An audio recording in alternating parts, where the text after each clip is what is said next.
Recording in progress. Welcome, everyone, to the November 6, 2023 regular Board of Aldermen meeting. Would everybody please join with me in saying the Pledge of Allegiance? I pledge allegiance to the flag of the United States of America and to the republic for which it stands, one nation, under God, indivisible, with liberty and justice for all. Roll call, please. Alderman Plufka. Here. Alderwoman Tice. Here. Alderman Waggy. Here. Alderwoman Sims. Here. Alderman Lockmiller. Here. Alderman Gould. Here. Alderwoman Harder.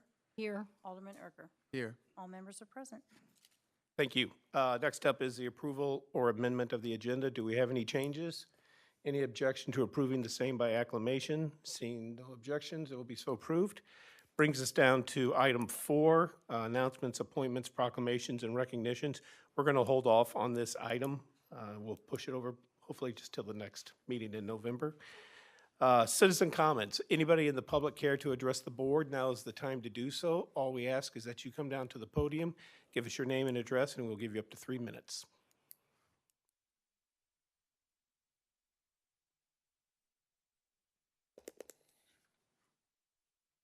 Good evening, everybody. Andy Leahy, 2833 Manderley. How are you all doing? Your Honor, if I may? Sure.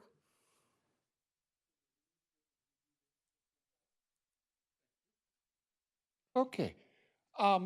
Back on October the 5th, each of you received in your mailbox here at the City Hall a citizen's petition asking you to go back and look at an ordinance that you passed back in September of 2021 on the vacating of a right-of-way walkway through Hilldale down to Bremerton. That petition had 9 signatures on it. You are now getting 3 more signatures. Page 1 has 1 signature. Page 2 has 2 signatures up at the top. That brings a total of 12 signatures out of the 18 signatures on the properties affected by that ordinance. I am asking the city of Brentwood for a status on that citizen's petition and a timeline as to when we could possibly have a response to work with. And hopefully, Mayor, you did talk with the housing inspectors about the property on Bremerton that is under construction, about the property line and the pouring of a basement that may or may not comply to code depending on where this line goes. I'm sorry. Go Type ahead. thing. I'm sorry. Yeah, so I also learned today that the city has now filed paperwork with St. Louis County's Assessor's Office to start the work on fixing or adjusting all of the 12 properties' property lines. Since the ordinance is been vacated, let's get this right. Since the ordinance has been passed, and the petition is asking you all to take a look at fixing the ordinance, because we do believe it's an error to work with.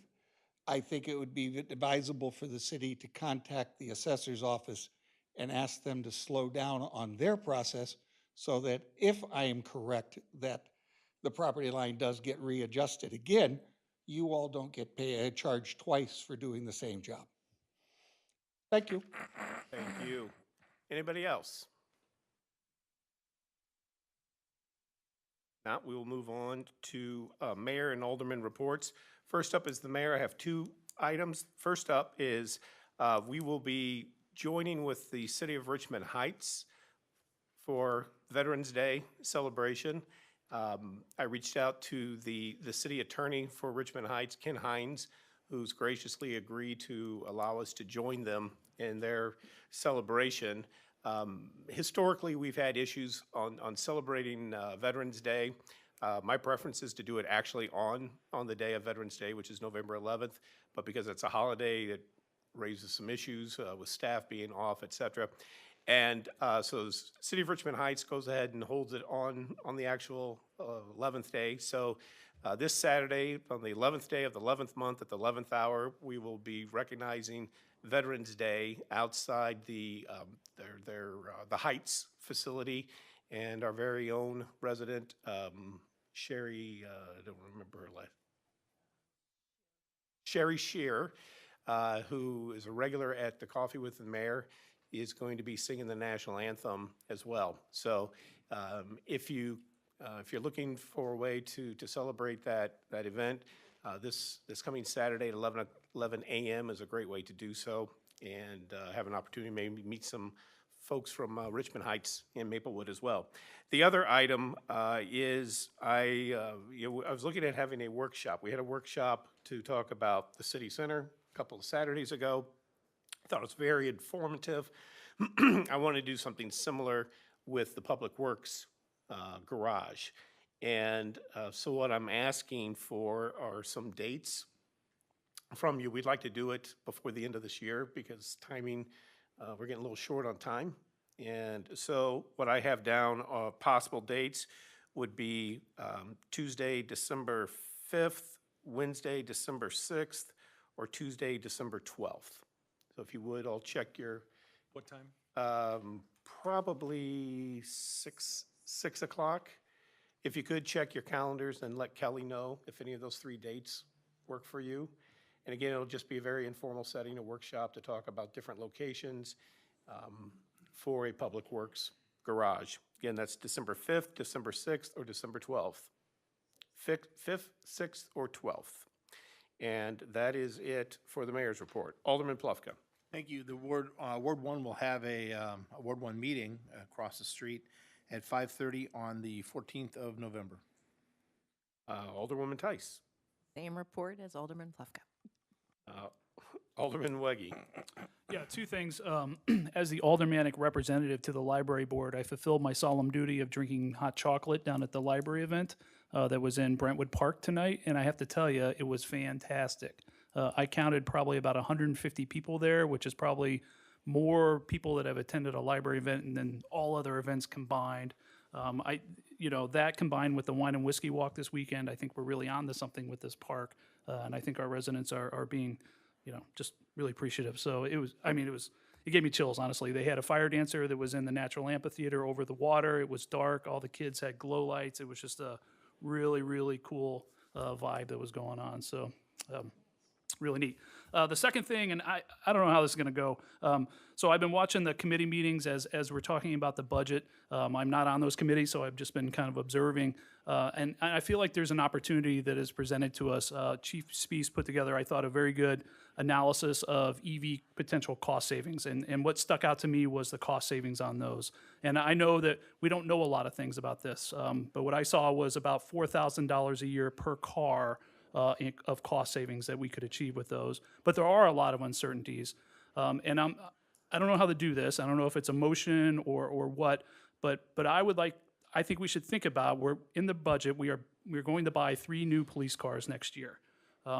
What I propose is that we make one of those an electric vehicle so that we can understand how charging works in a duty cycle, so we can understand maintenance costs, so we can understand really apples to apple what that looks like in the Brentwood Police Department as we prepare for next year buying 5 new cars and potentially going to EVs. I think this is a risk mitigation thing.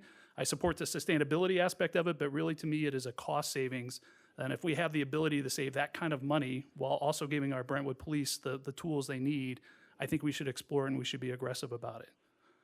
So I guess I'm making, and somebody can help me if this is wrong, I guess I'm making a motion to ask staff to put together what changes that would be in the budget if we were going to make one of those an EV.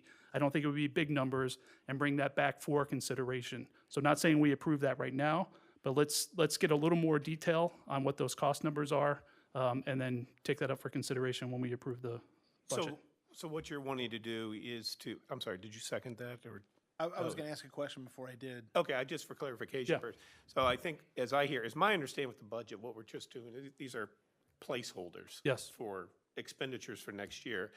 So what I'm hearing from you is what you would like to do is to maybe make a change, find out what the cost would be for one of those 3 vehicles to be an EV cruiser, and then to work that into the budget for 2024. So that we've allocated enough Correct, money for correct. that. Whether or not they go forward with making that purchase would be done later next year? Or are you asking for both things? I think it would be both. So I think the first thing is understand what those costs is. It's not just the vehicle, it is the charger, it is replacing the panel in the police station. There are other ancillary things. Let's understand what that delta is for consideration then, and then take that up as an item to decide if that's the path we want to go. And again, it would be one out of three, just so we understand what it is.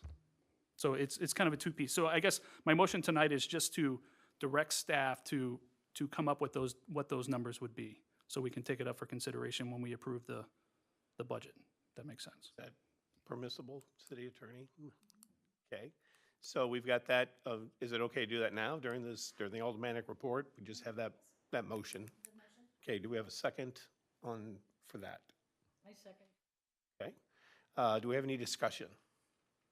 Yes. I guess I just don't, I mean, I understand, to your point, and I think it's an important point to make, right? For the budget, we're putting money in for purchases of vehicles. It doesn't, whether or not it's an EV or whatever, and if it's a cost savings eventually, I don't understand why that can't be done then, because they're gonna have to bring it to the board for purchase of any vehicle in the year.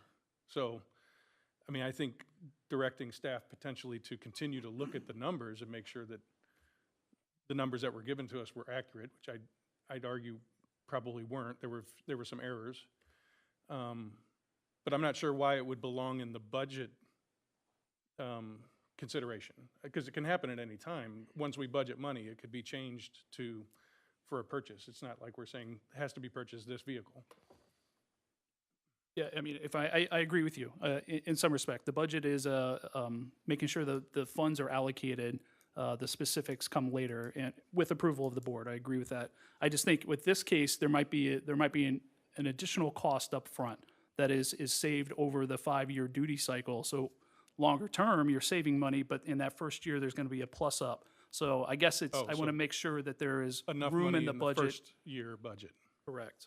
Because there will be non-recurring costs of that utility panel upgrade. There will be a charger install if we go that path, right? And so I just want to make sure we have the headroom in the budget for this. Alderman Plufka. Alderman Weggie stole my point. Okay, sorry. I think the motion at its core is all it's trying to do is make sure that we have, it looked like acquisition costs of EVs was slightly higher, but that the economy here was in the durability, the longevity, all of that stuff. And it's worth talking about, but I do think if we're gonna do this, if we're gonna designate one of these purchases in 2024 as an EV, we are gonna need, I think, slightly more money than what's been budgeted currently, probably. Anybody? Hey, Alderman Gould. I mean, philosophically though, I agree with the chief when he gave his presentation that it's so early. We don't know the wear and tear on any of these. We don't know the long-term costs. We don't know the potential drawbacks of the impact of public safety. And for public safety reasons, I have a hard time supporting a purchase of a vehicle that we just don't know enough about. I support it for other staff vehicles. I think it's a great idea. That if we can, if it's vehicles that are not relying on saving people's lives, I can understand that. And then as this technology gets put to the test by the manufacturers that are putting these out and other municipalities that might be purchasing them, his point was, this is something he's more comfortable waiting to sort of see, give it a few more years and just see how this works. We have not seen this vehicle yet in action. It's not that I don't potentially support an EV purchase for staff vehicles, part of the fleet of some sort. I just don't know that our first one should be for public safety purposes. Alderman Lockbeeler. Yeah, we took this up at the Public Safety Committee meeting last month, and The chief seemed to have some concerns, and from a public safety standpoint, I had some concerns about this fact that this is a smaller utility vehicle than what we normally have. And I would rather see this test be done. I know some other municipalities are using these vehicles, mainly the Mustangs. Just see how that plays out over the next year and keep this for the 2025 budget. Anybody else? Yeah, Alderman Weggie. I agree with those comments. I really do. And that's why I think this risk mitigation of one small step is important, because next year when we're talking about the 2025 budget, you know, we're not going to buy 5 of them because we don't know. We don't have that comfort level, and we still haven't answered those unknowns of what does that look like in the duty cycle of Brentwood? You know, does the charging work? We don't know. And so, you know, again, I view this as a risk mitigation to understand, is this a viable? It could be after this one car, it's not working, and we don't want to go with these next year, and it's off the table. That's perfectly valid way out. I just don't think we're ever going to, you know, be able to make the step without taking a first step, and that's why I'm proposing it. Anyone Thank you. else? Okay. So the motion is to essentially direct staff to start putting together the total cost number. Correct.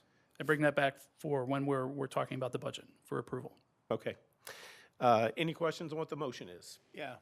Yes. Are we voting on actually increasing the budget at that point, or would that be another conversation? I think that would be another conversation. I think what you're doing is simply having staff come back with the total cost to, if they're going to go purchase an EV in 2024, what that cost would be, because it's not just the car. And then there would have to be discussion whether or not to fold that into the 2024 budget. Thank you for the clarification. Okay. All in favor of that motion? Do we need a roll call on this, or can we do a voice vote? Voice vote. So all in favor, say aye. Aye. Aye. Any opposed? No. Okay, in the opinion of the chair, the ayes have it, so the motion has been approved. Is that it, Alderman Weggie? Yes, thank you. Okay, Appreciate your Alderwoman patience, everybody. Sims. No report. Alderman Gould. The Ward 3 meeting that's scheduled to be November 28th at it should be 6:30. It says on the calendar still 7, but I believe it's 6:30 at the rec center. Alderman Lockmuller. My wife and I and a couple of friends attended Friday night the wine and whiskey party, and from what I'm told, I had a good time. I'd like to just point out a few park staff members. Cheryl Riley, and with the help of Emma Brown, put on a great event. The fireplace was going, there was heaters, and I'm hearing 300 people attended, and I'm looking forward to what they're going to put together for the holiday party. Thank you. Okay, thank you. Alderwoman Harder. No report. And Alderman Erger. No report. Okay, that brings us down to the city administrator report, which we have none. None. And down to consent agenda. Any questions or requests to remove any of the items from the consent agenda? If not, the chair would entertain a motion to approve the consent agenda. So moved. Have a Second. second? Okay. Any discussion? Roll call, please. Alderman Plufka? Yes. Alderwoman Tice? Yes. Alderman Weggie? Yes. Alderwoman Sims? Yes. Alderman Lockmiller? Yes. Alderman Gould? Yes. Alderwoman Harder? Yes. Alderman Erger? Yes. Motion carries by a vote of 8-0. Great, thank you. Next item is old business, of which we have none, and gets us down to item 10, new business, bill number 6477. Can we get a first read by title only, please, Ms. City Attorney? An ordinance providing for the adoption of the Third Amendment to the Fifth Amended and Restated Police and Firefighters Pension Plan, providing for the repeal of all conflicting ordinances, and providing for the effective date of this ordinance. Thank you. And who is presenting on this? We invited A.J. Stoll with Econ Benefits, Okay, Chief Actuarial, to come explain this item to the board. Excellent. How's everyone doing today? good. I've been asked to be as brief as an actuary can be.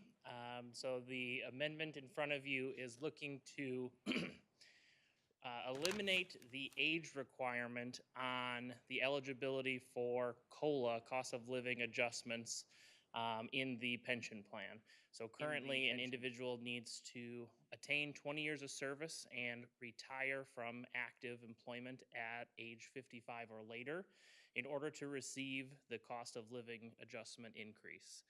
So this amendment is eliminating the age requirement and focusing the requirement just on 20 years of service. Happy to address questions. I think that there's been several cost studies that have been done over the last 2 years to review the costing implications of this. The actuarial valuation that we perform annually assumes every participant is eligible for the cost of living adjustment. So there would be no increase in the budgeted costs for adopting this amendment. The economic cost is more complicated to talk about because there is a cost to providing this and there are savings to providing this that generally will offset. So it's kind of a multiversal effect, but if you are changing individuals' behavior, you will have a cost because you're providing COLAs to people earlier than they otherwise would have been eligible for that eligibility. But it is to their benefit to remain employed when we just look at the pension plan in blinders, because they grow a larger benefit inside the pension plan by remaining employed until age 55. So by retiring earlier, they will not really get the full value of their pension benefit, but they will get the COLA earlier. So I think this is really intended to target people that maybe have health issues that aren't able to make it to age 55, and you want to credit their 20 years of service as the eligibility for this, as opposed to age 55 being the eligibility.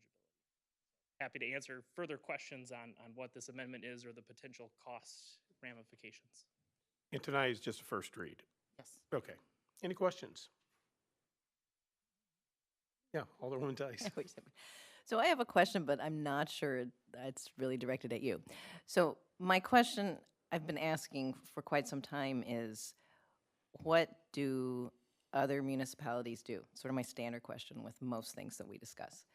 And I don't see that information here.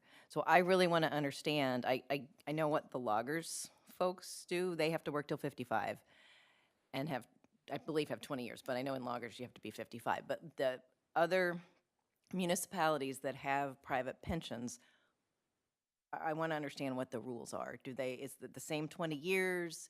Is it a rule of 80? Like, I just want to be able to go to my neighbors and say, oh yeah, we did this, you're eligible to retire after 20 years of service. You start collecting still, they don't get their pension right away. They don't get it till 55, but everybody else is doing it and it's really important. And I want to know that. And we don't have that information. So I'm really not comfortable voting on this until we get that information. And I don't think that's your job to give it to us. I think it's someone else's. Well, the commentary I can make around prevalence is that loggers does have COLAs, right? They allow really any member that retires to have a cost of living adjustment, regardless of service. So I believe that they just have COLAs for all individuals that are in their plans. That's part of their costing.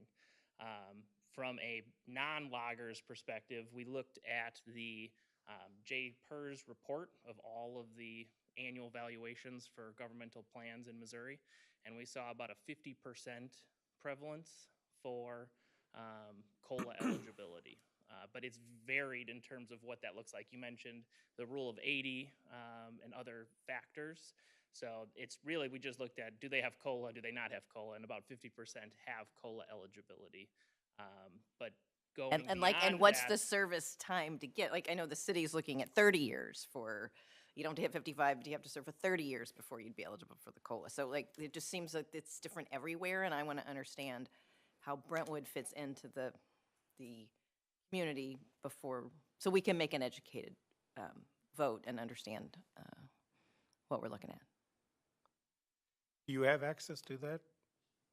So the JPERS annual report's a published report, and so it has the plan description for all of the governmental plans, non-loggers plans. So it's all available. And that would include all the ones here in St. Louis. Anybody that is non-loggers, correct. Mhm. Okay. The loggers, it would be simpler because everybody's eligible for COLA. And so that would be many of your neighboring districts. Well, Clayton has a uniformed employee pension plan. Is that a loggers? They're uniformed? Correct. Clayton's uniformed is through loggers. Oh, it's through loggers? I'm not aware of if it's through loggers. I apologize. Okay. All right. Is this something that we have a compensation study? Is this something that they could look at to get that information that Alderman Tice is asking? Absolutely. I think at the Ways and Means Committee, it was suggested that when we issue the RFP for the compensation study, that we look at benefits, and this could be rolled into something globally looked at in terms of who our comparators are presently or who our comparators would be in the future. So yes, the compensation consultant would look at this if we made that request. Other than that, we would have to dig deeper and then list all our comparators, what they are specifically in loggers, and those that are outside of loggers to address what your request is. Thank you. Anybody else? Any other questions? Yes. How would the spousal benefit work? That's a great question. So with regard to the cost of living adjustment, the cost of living adjustment, I believe, does pass on to spouses. So the spousal benefit would be if somebody retires and selects that JNS option, so that their spouse would receive a percentage of the benefit they were receiving after their passing. And so they would continue to receive that cost of living adjustment until they hit that max, whatever the threshold is. In this plan, it's 20%. That's factored into these costs? Yeah, all of the COLA costs are factored into the valuation. So we assume that every participant that's active hits 55 years with 20 years of service when they retire. Anybody else? Okay. Thanks, AJ. So we'll take this up at the next meeting, which is November 22nd? 20th. So we will have a second read on this on November 20th. Thank you. Brings us down to the last item, which is citizen comments. Once again, if anybody in the public cares to address the board, now is the time to do so. You'll be given up to 3 minutes. Just come to the podium, state your name and address, please. Nobody online? Okay, great. I have a request for us to go into closed session tonight pursuant to RSMO 610.021 subsections 1, 2, and 3, and 12. Can I get a motion to that effect, please? So moved. Second. Any discussion? Okay, roll call, please. Alderman Plufka? Yes. Alderwoman Tice? Alderman Weggie? Yes. Alderwoman Sims? Yes. Alderman Lockmiller? Yes. Alderman Gould? Yes. Alderwoman Harder? Here, yes. Alderman Erger? Motion carries. by a Thank vote you. of 8 to 0.